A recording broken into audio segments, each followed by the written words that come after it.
Hi, I'm James Hamilton from Stumpy Nubs Woodworking Journal, and today I'll show you a way to sharpen your high-speed steel and carbide turning tools that requires no special jigs, so it's fast and easy. Turning tools aren't bench chisels. Instead of pushing them through the wood an inch at a time, a turning tool can create a quarter mile or more shavings every minute. So the way we sharpen our turning tools is completely different from the way we hone bench chisels. Many turners use a dry grinder like this one every time they touch up their edge. But when you grind your tools with an aggressive wheel like this, you remove a ton of steel. You want to sharpen, not shorten your tools. So our goal should be to minimize the use of the dry grinder like this one, using it only when you have to form an entirely new shape, or a new bevel angle, or when you have to repair a damaged edge. These days, a lot of turners are turning to diamond stones. I like this kit because the combination of the two-sided credit card stone and the diamond taper file with its half-round shape enables it to sharpen all sorts of different tools. I'll put links to this kit and some of the videos we've made showing you how to sharpen router bits and Forstner bits and other tools with diamonds. I'll put all that in the notes below this video, so check that out later. But for now, let's concentrate on turning tools.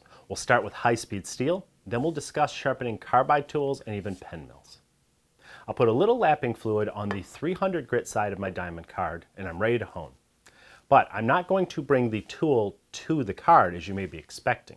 I find that the weight of the tool, especially with a long handle that most turning tools have, it makes it difficult to maintain the proper angle. So instead of bringing the tool to the card, I'm going to bring the card to the tool. I hold the tool still and I place the card against the bevel. How do I find the correct angle? It's a lot easier than you think. When a new bevel is formed on the grinder, it has a concave shape that matches the circular grindstone. It's called a hollow grind, and it gives me 2 points of reference, the heel and the edge of the bevel. So I can easily feel when both are making contact with my diamond stone. And by applying only light pressure, I can tell if the card is maintaining those 2 points of contact as I make a circular motion with the card. I'm not saying it won't take a little bit of practice, but only a little bit. I think you'll be surprised how fast you can train yourself to do this as compared to training your hand to hold the proper angle on the bench top. If I want to sharpen a gouge, the process is similar. I feel for my 2 points of contact, then applying light pressure to maintain that contact, I begin making slow circles with the card as I rotate the gouge. I can't stress enough that you should only use light pressure. Diamonds remove steel very efficiently. Let them do the work.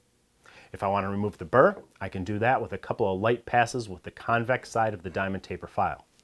With most tools, such as gouges and scrapers and coring tools, I find that they cut fast with a coarse, sharp edge that comes from the 300 grit side of the card. With finer tools, such as skews and parting tools, I flip the card over and I finish with the 600 grit side. You do not have to strop or polish most turning tools. So that's all there is to it. It only takes a few seconds to touch up an edge this way. No jigs, no fuss. If you stop your turning every few minutes and just use the diamond to touch up the edges, your tool will stay sharp and you won't have to go back to the grinder for a very long time. In fact, you really only have to regrind your bevel if you chip it, or after many sharpenings with the diamond card, you wear away that hollow grind shape. Of course, by then your muscles will be trained so you won't need that shape to help you maintain the proper angle anymore. But by limiting your time with the grinder, you're not only giving yourself a lot more time to spend turning, you're also saving your tools, extending their lives dramatically. Carbide tools are even easier to sharpen. This time I apply some fluid to the 600 grit side.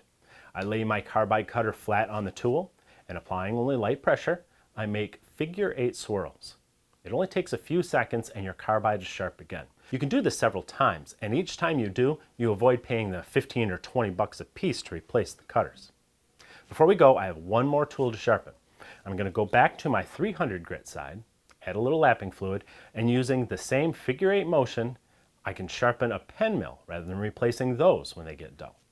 In fact, there are loads of tools you can sharpen with good quality diamond cards and files like these. Again, I'll place some links in the notes below for more information about this kit, but also some more videos showing how we sharpen things like router bits, Forstner bits, and all that good stuff with them. So check that out. And then head over to stumpynubs.com for the latest issue of Stumpy Nubs Woodworking Journal. It's always full of great tips, techniques, and tutorials designed to make you a better woodworker. Happy turning!